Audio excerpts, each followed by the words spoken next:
Où en sommes-nous? Bon, on a fait un long chemin. On veut comparer des moyennes de différentes populations. Pour ça, on a un modèle. Le modèle, c'est YIJ plus mu plus alpha I plus epsilon IJ. On a estimé les paramètres et on a formulé notre question en test d'hypothèse. La question, c'était, peut-on considérer que la variété agit sur le rendement? Ça, c'est notre question. Notre hypothèse, la façon dont nous traduisons cette question en termes statistiques, c'est hypothèse H0, tous les alpha I sont nuls. Et on a su construire un test global pour nous dire est-ce qu'on accepte ou on refuse H0. Une fois que vous refusez H0, si vous acceptez H0, l'étude est terminée. Vous dites qu'il n'y a pas d'effet variété, il n'y a rien à voir. Pour quelle raison? Parce que j'ai peut-être pris des variétés qui se ressemblent, ou peut-être que je n'ai pas assez bien travaillé. Quand je récolte le rendement, j'ai une très grande imprécision, donc du coup j'ai une telle variance résiduelle que je n'arrive pas à voir ce que je veux voir. Il y a plusieurs façons d'interpréter le fait que l'on accepte H0.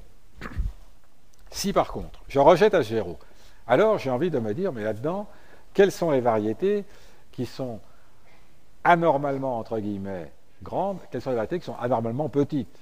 Pour parler de façon plus rigoureuse, quelles sont les variétés qui ont un rendement moyen significativement plus grand que le rendement de référence? Alors pour ça, eh bien, je fais un test de alpha I. Est-ce que alpha I vaut 0? Autrement dit, pour une variété donnée, le petit écart de moyenne que j'observe n'est pas significatif, si H0 est vrai. Autrement dit, ma variété, en fait, elle n'a pas un potentiel plus grand que la référence mu. Ou au contraire, hypothèse H1, alpha I différent de 0. Ça, alpha I différent de 0, ça veut dire oui, ma variété a un potentiel très différent. Significativement différent, pour être plus précis. Alors pour construire ce test, eh bien, on va prendre la loi de alpha I chapeau. Alors la loi de alpha I chapeau, c'est une loi normale, bon ça ne s'invente pas. Quand on fait l'hypothèse de normalité sur les résidus, on récupère automatiquement la normalité pour les estimateurs. Le fait qu'il y ait alpha I, ça ne nous étonne pas, puisqu'on a un estimateur qui est sans biais, on a bien insisté là-dessus, et puis il y a une certaine variance, et cette variance on a déjà calculée, c'est sigma 2 sur R, avec un petit coefficient correctif. Alors, comme je ne connais pas le sigma 2 ici, je vais l'estimer, je l'estime par le fameux carré moyen résiduel, donc du coup, j'ai ici une quantité que j'estime. Le sigma alpha I chapeau, je l'estime ici. Et quand je l'estime, ça veut dire que lorsque je fais le rapport ici, je suis sous H0. Comme je suis sous H0, je calcule alpha I moins son espérance qui vaut 0 divisé par son écart type. Je pourrais m'attendre à une loi centrée réduite. Sauf que je ne divise pas exactement par l'écart type, qui serait sigma, mais par son estimation sigma chapeau. Donc au lieu de récupérer une loi normale centrée réduite, je récupère une loi de Student. Raisonnement que nous avons déjà vu. Je calcule un indicateur statistique. Quelquefois on dit tout simplement je calcule une statistique. Très bien. Cette statistique, je la centre et je la réduis. Très bien. Mais pour la réduire, je dois diviser par l'écart type. Si je connaissais le véritable écart type, j'obtiendrais exactement une loi normale. Très bien. Centrée réduite. Mais comme je ne connais pas exactement l'écart type, je ne le connais pas plutôt, je l'estime, et en remplaçant l'écart type véritable, que je ne connais pas, par son estimation, du coup j'obtiens une loi de Student, et non pas une loi N01. Donc la loi de Student, elle apparaît ici, parce que je suis amené à estimer l'écart type. Alors, la règle de décision, du coup, est assez simple.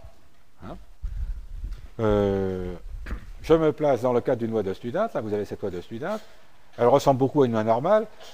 Elle ressemble de très près à une loi normale, on en a déjà beaucoup parlé, lorsque j'ai un grand nombre de degrés de liberté, c'est-à-dire lorsque j'ai beaucoup de données. Bien. Alors, je définis une zone centrale d'acceptation de H0. En effet, si alpha I vaut 0,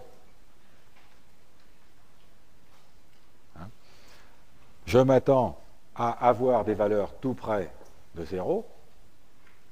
En revanche, si j'observe un alpha I très très grand, je me dis, oh là là, cet alpha I très grand, il n'est sûrement pas compatible avec H0, il doit y avoir quelque chose derrière, et le quelque chose derrière, c'est que ma variété I a un potentiel assez remarquable. Alors ici, on définit donc une zone d'acceptation centrale, une zone de rejet ici qui correspond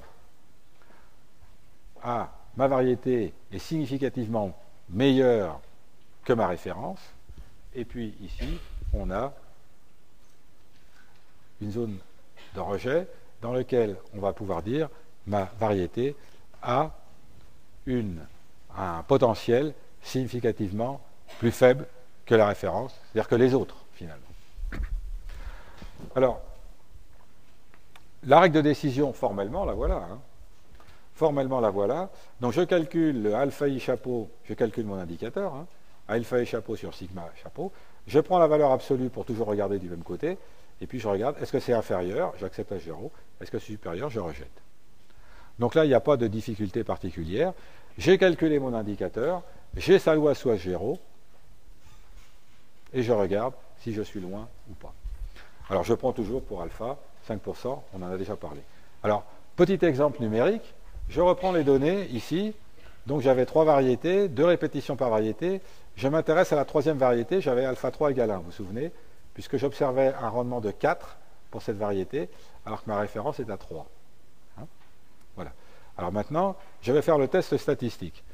C'est juste pour l'illustrer numériquement. J'ai fait un test global, me disant mes différences de moyenne, globalement, elles sont tout à fait du même ordre de grandeur que ce que j'observe lorsque je fais les tirages au hasard. Donc dans une véritable expérience, je m'arrête là. Mais ici, pour illustrer numériquement les calculs, alors on regarde quand même ce test. Hein. Alors je fais mon estimation de sigma chapeau, je vous rappelle la formule ici, vous pourrez regarder tranquillement, j'obtiens ici un écart type qui est de 1,054. Donc ici, je rapporte la valeur 1 sur l'écart type et j'obtiens 0,949. Donc qu'est-ce que c'est 0,949 ? C'est mon écart normalisé. Hein, c'est mon écart de moyenne normalisé, finalement. Hein. C'est mon effet de la variété 3 normalisé. Normalisé par quoi ? Normalisé par son écart type. Alors ça se lit en référence à une loi de Student. Alors dans la loi de Student, eh bien, la limite, c'est 3,18. Si on avait une loi normale, ça serait un 96. Si on avait une loi de Student avec beaucoup de degrés de liberté, ça serait tout près de 2. Mais là, il y a très peu de degrés de liberté. Hein. Il n'y a que 3 degrés de liberté, 3,18. Donc vous voyez, le 0,949 est tout petit devant le 382, donc on accepte évidemment à 0. On n'a aucune raison de suspecter qu'il y a un effet de la variété. Voilà. Alors on peut calculer la probabilité critique, ici, qui vaut 0,41. Donc 0,41, qu'est-ce que ça veut dire ?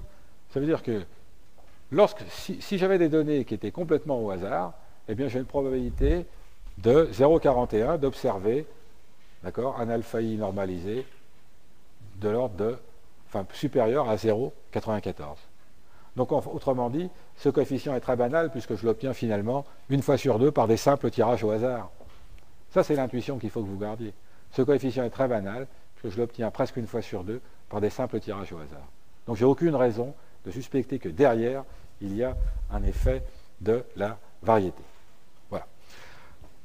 Ceci termine cette première présentation qui est de l'analyse de variance à un facteur.